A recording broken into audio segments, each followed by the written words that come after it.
Shalom, Erev Tov, good evening. This is TV7 Israel News broadcast to you from Jerusalem. The United Nations Security Council has unanimously endorsed a condemnation of Israel's strike on a gathering of the leadership of Hamas in the Qatari capital of Doha. Prime Minister Benjamin Netanyahu pledges to complete the task of eradicating the Islamist Hamas. IDF Chief of General Staff Lieutenant General Eyal Zamir addresses the military's Southern Command as operational activities in and around Gaza City intensify. The United Nations Security Council has unanimously endorsed a condemnation of Israel's strike on a gathering of the leadership of the Islamist Hamas in the Qatari capital of Doha, which took place a couple of days ago on September 9th of 2025. The explicit endorsement of the Security Council's collective condemnation, which ironically was called for by Pakistan and Algeria, also included the United Kingdom, France, and the United States of America, with the latter claiming that the Israeli strike on Qatar does not advance Israel's or America's goals. Unilateral bombing inside Qatar, a sovereign nation working very hard and bravely taking risks alongside the United States to broker peace, does not advance Israel's or America's goals. That said, it is inappropriate for any member to use this to question Israel's commitment to bringing their hostages home. Washington's explicit support of condemning Jerusalem in a meeting on September 11th was evidently frowned upon in Israel. 24 years ago, a mere 17 days after jihadist al-Qaeda terrorists murdered almost 3,000 Americans and foreign nationals, the United Nations Security Council at the time, to include the United States, France, Britain, Russia, and China among others, unanimously passed Resolution 1373, which reaffirmed that any act of international terrorism constitutes a threat to international peace and security. Therefore, the Security Council also reaffirmed the inherent right of individual or collective self-defense and the need to combat by all means, in accordance with the Charter of the United Nations, threats to international peace and security caused by terrorist acts.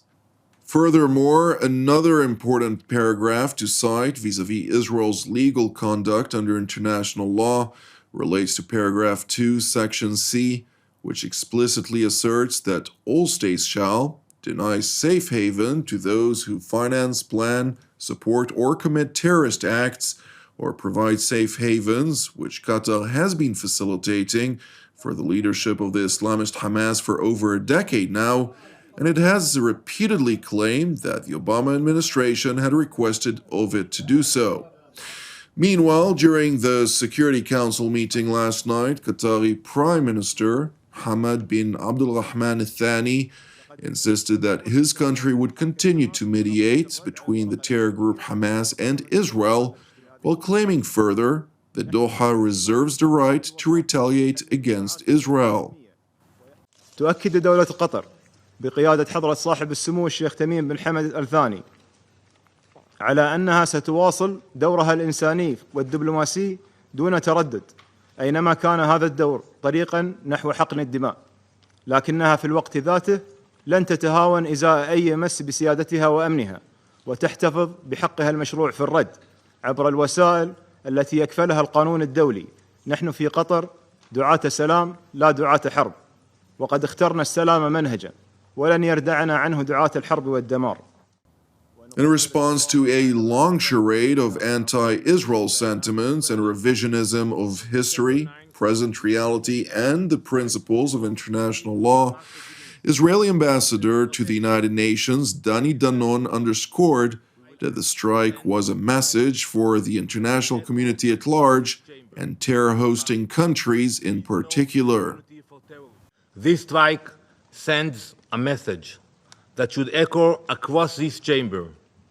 There is no sanctuary for terrorists, not in Gaza, not in Tehran, not in Doha. There is no immunity for terrorists. And yet, here in this council, some members chose to give Hamas legitimacy, even protection. Israel will not. We will act against the leaders of terror wherever they are hiding.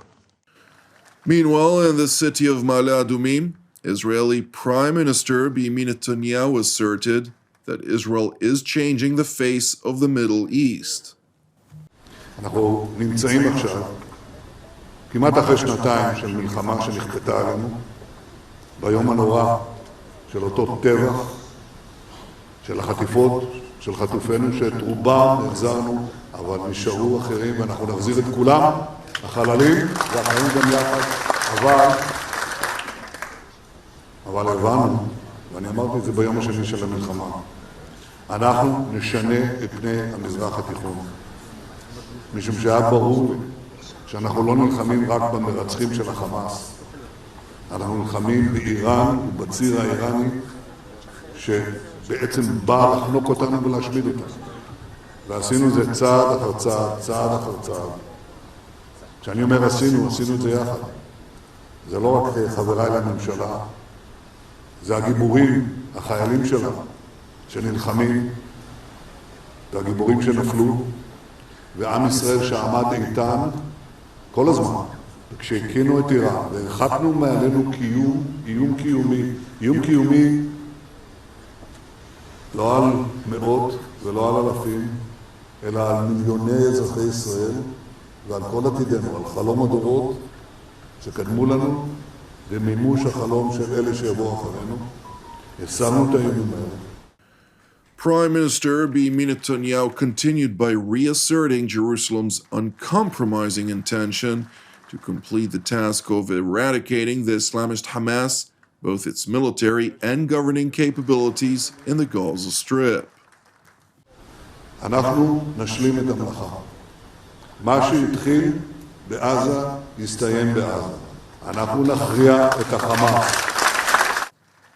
Earlier in the IDF's Southern Command, the Israeli military's Chief of General Staff, Eyal Zamir, addressed commanders who briefed him ahead of Operation Gideon's Chariots II, which includes a high-intensity offensive against Islamist Hamas and its terror affiliates in the Gaza Strip.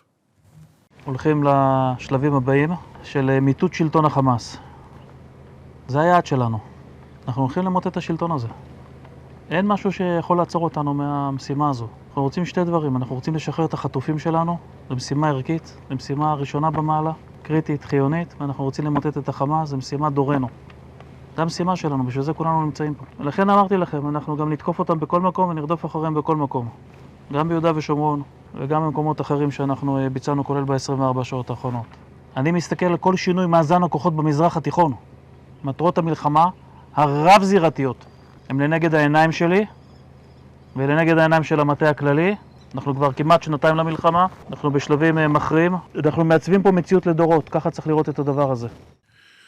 Meanwhile, throughout the Gaza Strip, IDF troops of the 162nd Division are operating on the outskirts of the Sheikh Radwan and Jabalia neighborhoods, expanding combat further into Gaza City and preventing terrorist organizations from entrenching themselves in the perimeter.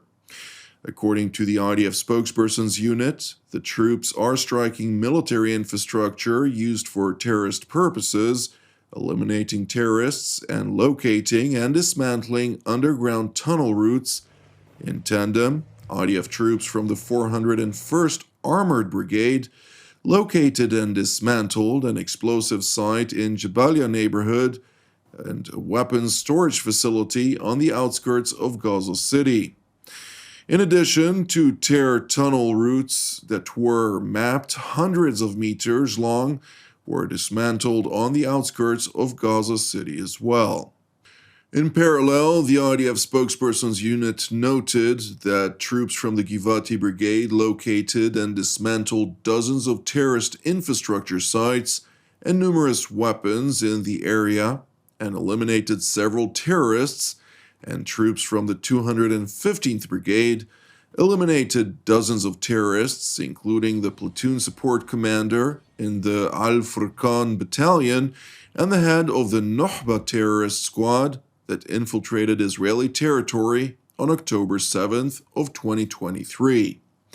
In tandem, in preparation to receive the population in the southern part of the Gaza Strip and away from Gaza City for their own safety, and as part of ongoing efforts to adapt the humanitarian response in the area, the IDF is actively preparing the ground in order to increase the volume of aid entering into the designated humanitarian area. Thank you for watching TV7 Israel News. As ever, please keep praying for the return of the 48 hostages who've now endured 707 days in brutal Hamas captivity in the Gaza Strip. Pray also for the Druze and Christian population in southern Syria, and pray for the peace of Jerusalem and salvation of Israel. Separately, if you're blessed by TV7 Israel News and would like to help our productions, which are exclusively donation-based, you can donate via our website at www.tv7israelnews.com. I'm Jonathan Hessen, wishing you a Shabbat Shalom u'Mevorach, and God willing, we will see you during our next update. Until then, Shalom from Jerusalem.